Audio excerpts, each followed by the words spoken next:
Troy Sweeney of Saywordtv, and we're here with John Hinds, author of What's in Your Water. How are you? I'm doing well. Thanks for having me, Troy. Tell us about the book.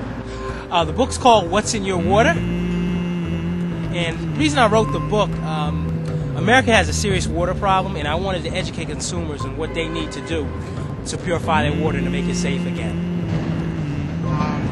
What type of research did you do in writing this book?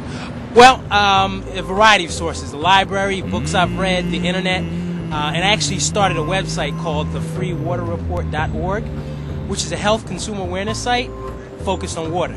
Okay, now, how long did it take you to write the book? It took about 6 months to write the book.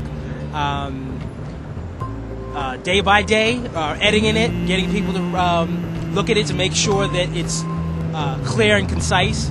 And I wanted to make it a user-friendly book so people wouldn't be intimidated by it. That's why I made it less than 100 pages to read. Okay. Tell us what you discovered when you did your research about water. Well, one, I discovered that water, our municipal tap water, has a variety of cancer-causing chemicals. And what I mean by that is basically anything that we pour down the drain invariably ends up in our water supply. It could be anything from pesticides, household cleansers, anything that you put down the drain. How can they purify the water even further? Great question. And what I do in the book, I talk about the 3 most common water purification methods on the market today that people can use and install in their homes to help make their water safe again. And what are those things? Well, do you want people to read the book? I do want people to read the book, but I can briefly give you the 3 main water purification methods. The first one is called reverse osmosis.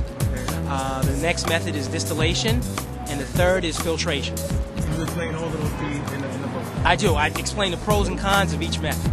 Okay, now, what about the some of the waters that people buy, the bottled water? How do you, without naming brands, like, okay, how safe is it to drink bottled water?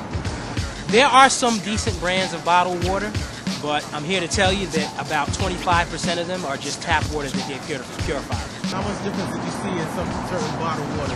Are some of them like really purified?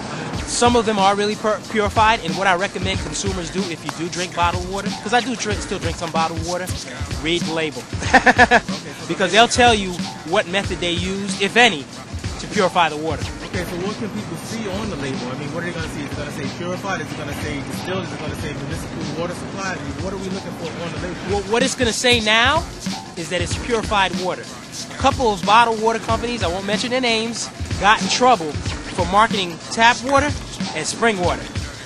So because of that, they now were required by law to switch their bottles to indicate that it's purified water and not spring water.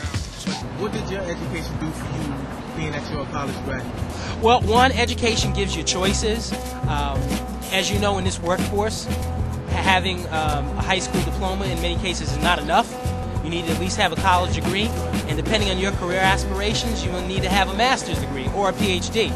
And what I want young people to know that, you know, if you have aspirations of being an athlete and entertainer, there's nothing wrong with that, but you also want to realize that those careers are short-lived, and you have to have your education to continue to earn a living after your athletic career or your entertainment career. Now, how can people get in touch with you if they want to continue to ask questions or learn some more about health issues, especially like asthma? You said you were an asthma patient. Now, how can people get in touch with you, particularly to conversate with you? Excellent question. They can contact me on my website. It's www.thefreewaterreport.org, or they can call my office at 973-494-5445 if they have any questions or comments. Now, do you have any parting words for the kids? What can you say to children that inspire them? What I can tell kids is this: follow your dreams, but at the same time, get an education, and not just a formal education. I encourage people to read books on a variety of subjects, not just health, but read books on business. Read autobiographies like the autobiography of Malcolm X. Learn about your history, because if you know where you came from, you'll be able to know where you're going. I want to thank you for your time, and I wish you the best with your book and your future ventures. Thank you.